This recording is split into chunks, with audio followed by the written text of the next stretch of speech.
Hello, everybody, and welcome to our partner showcase, Monarch in Motion. I am your host, Amanda Dennis, and with me I have Greg Stilson and Jason Martin. While you guys are making your way in, definitely take this poll that we are launching right now. Basically, this gives our esteemed hosts a little bit of information about you, such as like what your job title is, what you do, where in the world you are joining us from, and of course, how you heard about our APH webinars. We are super excited to have you guys today, and we will give you just a minute to fill that out.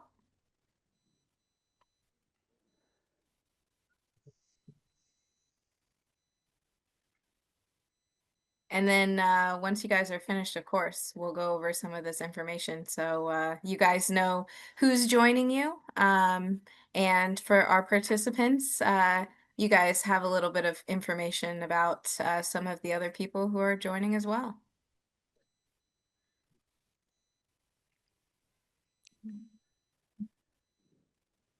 We'll give it just another minute. And then I'll go over some of the ground rules for this webinar with you guys as you're filling it out right now. So some of the ground rules for this webinar is that this is not a webinar that is for ACV REP credit. So you will not be getting any credits. There is no opening and closing code.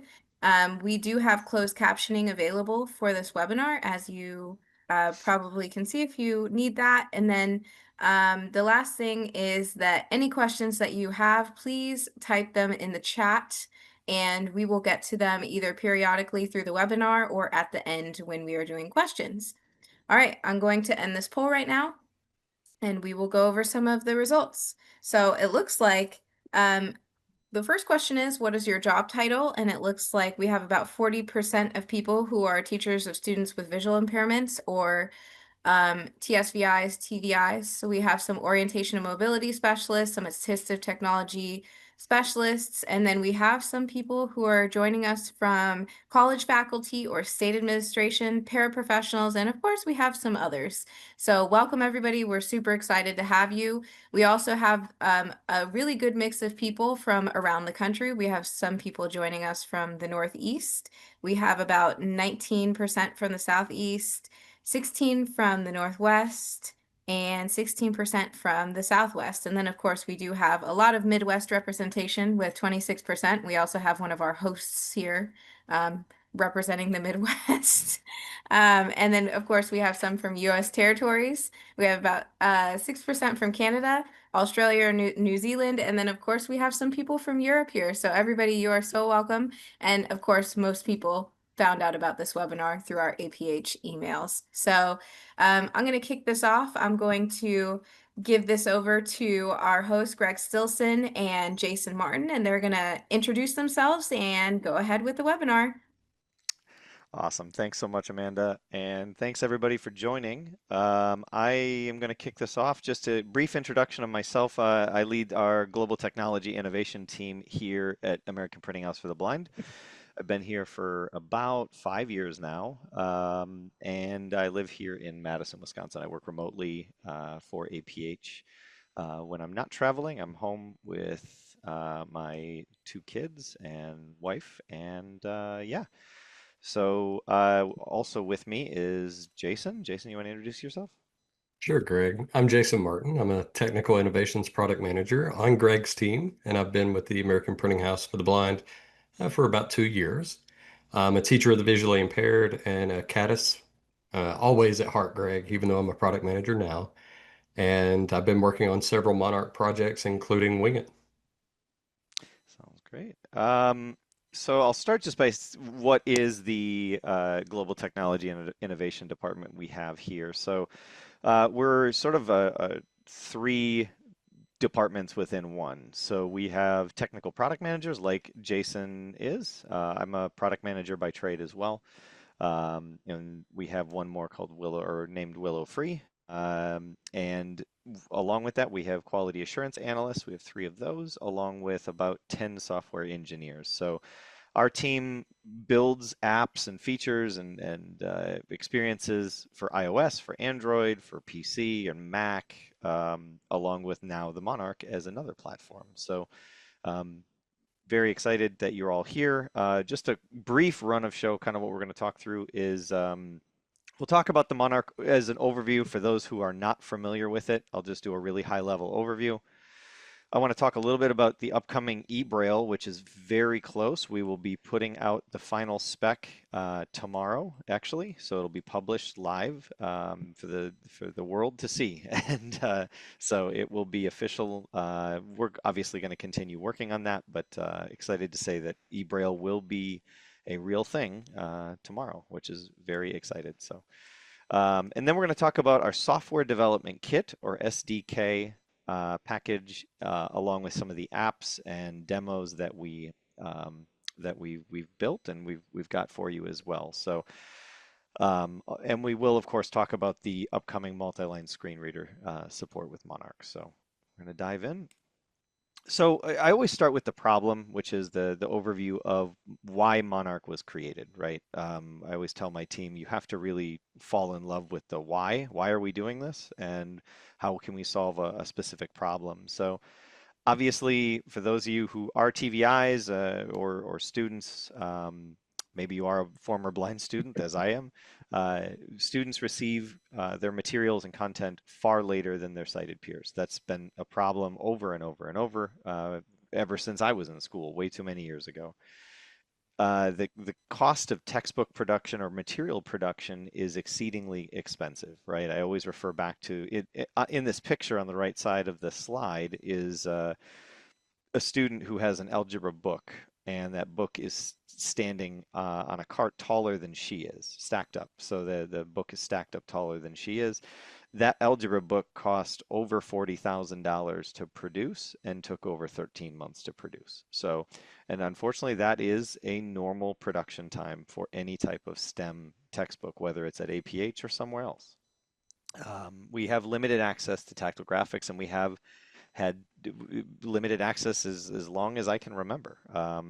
When talking to teachers of the visually impaired, on average, they teach at the most 25 tactile graphics a year.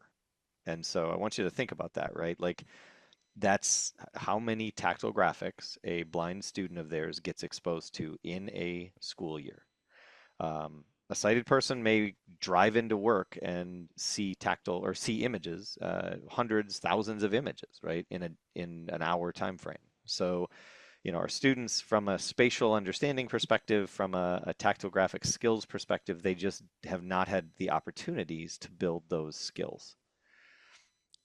When you look at documents, right, spatial formatting, spatial understanding of documents and how to format documents is a crucial skill when transitioning into the workplace or into higher ed.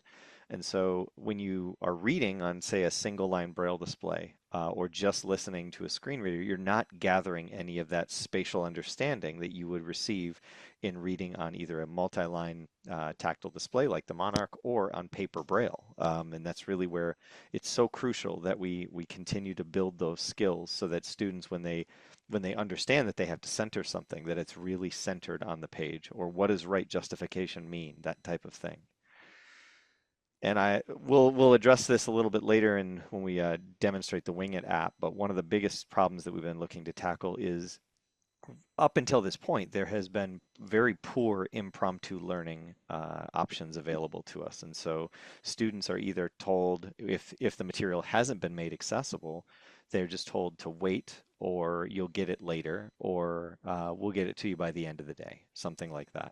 I'm sure that sounds familiar to many of our TVIs, unfortunately. So I just want to visually describe the Monarch for those who have not touched one. It's the top, I'm looking at the surface of the Monarch device. The vast majority of the surface is taken up by the tactile display. That's primarily over half of the surface of the device. At the top left corner of the Monarch's tactile display is the pan up button in the shape of an up arrow. In the bottom right-hand corner is the pan down button, and those are strategically placed for ergonomics so that as you're reading, as you finish that last line of the tactile display, your little finger on your right hand is naturally going to fall onto that page down button, and you can immediately just sort of seamlessly pan to the next 10 lines of Braille. To the left and the right of the tactile display is a cursor cross or D-pad, up, down, left, and right arrows that are used to manipulate the cursor, pan around graphics, navigate the system just by using the arrow keys. Below the tactile display on the left and the right side is a zoom out and a zoom in button with a minus and a plus symbol, tactile symbol on that. Below that is the 8-dot Braille input keyboard with a space bar, backspace, and enter. And between dots 1 and 4 is an orange circular action button that's used throughout the system for multiple uses. On the very front edge of the device are 3 buttons. The left arrow shaped one is a back button, the circular home button, and then a square recent applications. And just to conclude, the device on the left side has a USB-A port for thumb drives, keyboards, storage material, that kind of stuff. A power button that you can hold down to turn it completely off or just tap to put it to sleep, and then a USB-C charging port or data port. And on the right edge, you have a HDMI port to connect to a monitor for sighted classmates, parents, teachers to see exactly what the student's doing in real time. We also have a visual mode that even shows where the student's fingers are on the display. So if a student or if a teacher needs to follow how they're actually reading, they can see finger tracking on the display. There's a headphone jack and then a volume up and volume down button. The device, we've gotten reports that the device itself, and I've seen it myself, if you turn it off at night, you can get multi-day usage. We're seeing up to 24 hours of battery life on this device. So if the student forgets to charge it, it's not the end of the world because it does have incredible battery autonomy. So just to summarize what the Monarch is, it's the first of its kind Monarch Intelligent Tactile Display. It has 10 lines of 32 cells of Braille. It's sort of the result of a partnership between APH, Humanware, and the National Federation of the Blind. Humanware has done the manufacturing and the foundational software development. APH built the specifications, and we're also building subsequent apps for the device. And the National Federation of the Blind has been crucial in this partnership in ensuring that we keep the voice of the blind user at the center of all of our decisions. So at every point that we release a version or an update or we consider a feature, their voice is at the table, ensuring that we're doing our due diligence in making sure that this is exactly what a blind user, blind student professional needs. We use the revolutionary cell technology from a company in South Korea called DOT. Their cells are the first of their kind to be able to be stacked in an array fashion. So we have equidistant pins, and that's what allows us to create both Braille and graphics on the same surface. The tactile graphic experience on the Monarch, so the device has 3,840 pins.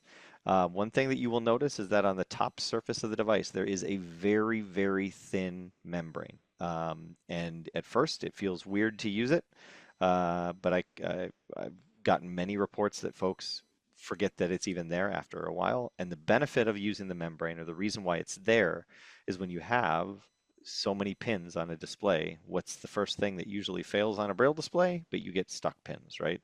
I'm very happy to say, and we're actually gathering yearly data. So we released this back in September. We're going to be capturing and presenting on the failure rate or lack thereof of these cells. These cells, for as many as are in a device, we have received, as far as I can think of, one device that has come back for a stuck pin that just we couldn't fix remotely. So that's just we'll talk more about the data at that point, but I've been extremely impressed and proud of the lack of failures that we've seen from these pins. And as Amanda said, I'm going to pause sort of in gaps here, and please, if you have any questions, please punch them into the chat, and I'm going to ask for Amanda's help in gathering those and reading those out. So you are able to zoom and pan